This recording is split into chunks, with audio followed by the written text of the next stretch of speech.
Hey everybody, Mark Herman, aka LA Bengal fan, on Twitter, Facebook, Instagram, YouTube, repping the Bengals for the AFC Northerners. After you watch this video, I encourage you to go over and watch DGBG's video. He's got a Browns recap up on the AFC Northerners Ohio channel, so go ahead and check that out. Let's go through it. This was just typical. There was no big surprise for me today. I saw exactly what I thought I would see, so let's just go through it. Dalton is still, if you didn't see it today, he's very limited on what he can accomplish. And it's not about the offensive line. It's not about A.J. Green not being out there. It's about decision-making on the field. He's just never going to take us to the promised land. I have listened all week to everybody's comparisons since Andy broke the touchdown record, the team records, against Kenny Anderson. Kenny Anderson was an amazing quarterback. He won playoffs games. He took us to a Super Bowl in an era where they didn't throw the ball that much. Okay, so Andy Dalton catching him on touchdowns means absolutely nothing. Where has he taken us? Nowhere. We have never won a playoff game under Andy Dalton. Never. That hasn't happened. So I don't even see the comparisons. They're night and day. They're night and day. Andy Dalton's a serviceable quarterback. Kenny Anderson was a franchise quarterback. Huge difference. And you saw it today. Okay, Dalton's still very limited. Happy first drive. Happy feet. We get to the third down in the red zone. Happy feet actually takes an intentional grounding and makes the field goal longer, but we wind up with the field goal. That theme continued throughout the day. I mean, we had 3 field goals in the red zone. We had a turnover on downs in the red zone and 1 touchdown. 1 touchdown on 5 trips in the red zone is not going to get it done. We're not going to win football games. He threw behind Tate, which led to a pick 6. Almost got picked in the red zone in the third quarter. We go for it on 4th down, and he takes, and we get it to a 1st and goal from the 2. And the first play, he holds the ball too long and takes a sack. I love Andy Dalton as a person.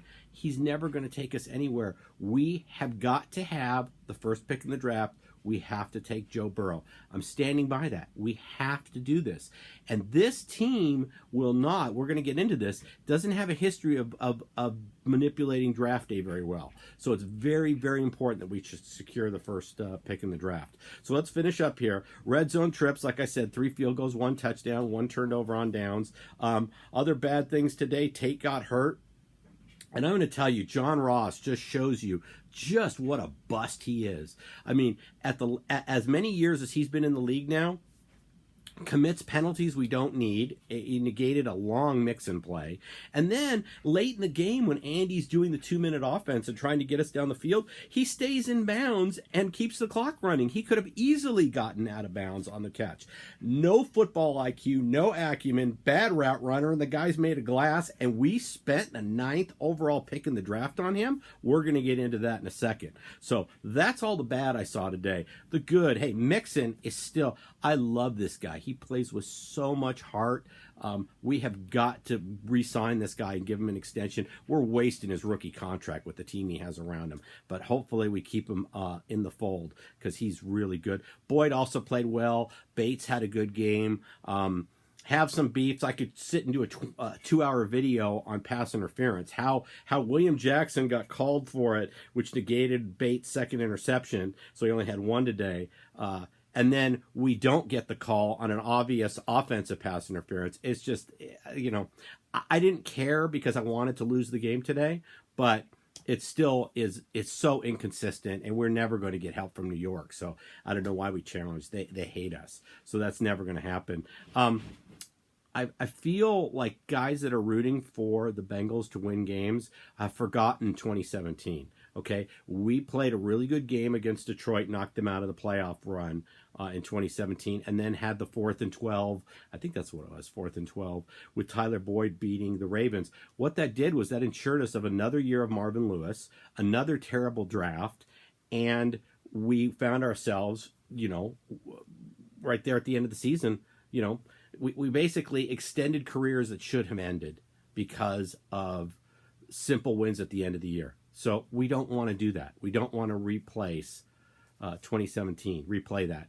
to where Mike Brown wins 3 of his last 4 and says, oh my gosh, look, we don't have to do anything. Our team's great. We just had a bad start. We were unlucky. No, that's not the case.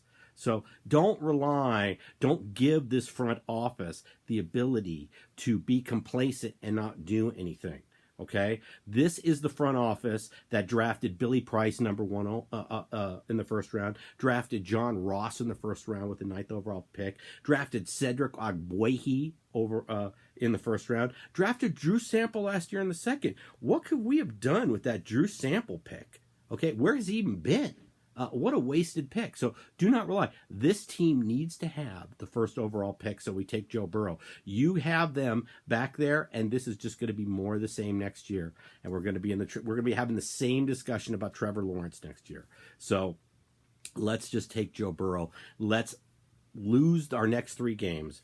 Let's take Joe Burrow in the first overall pick. That's how I stand, and I'm not changing. And I don't want to have my loyalty to the Bengals questioned. I've been a fan of this team from the beginning, okay? I've been through a well-run Bengal team. I watched 2 Super Bowls in the 80s when Paul Brown was alive. Unfortunately, Paul Brown did not pass on any of his football acumen to his kids. He just didn't. Mike Brown's a complete moron.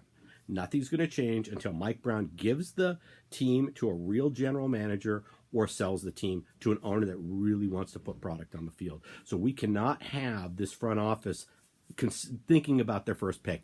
They need to draft Joe Burrow. That's where I stand on this. As always, watch DGBG's video. It's up already. And fuck Mike Brown till you sell the team. Fuck you, asshole. All right? Take care, everybody.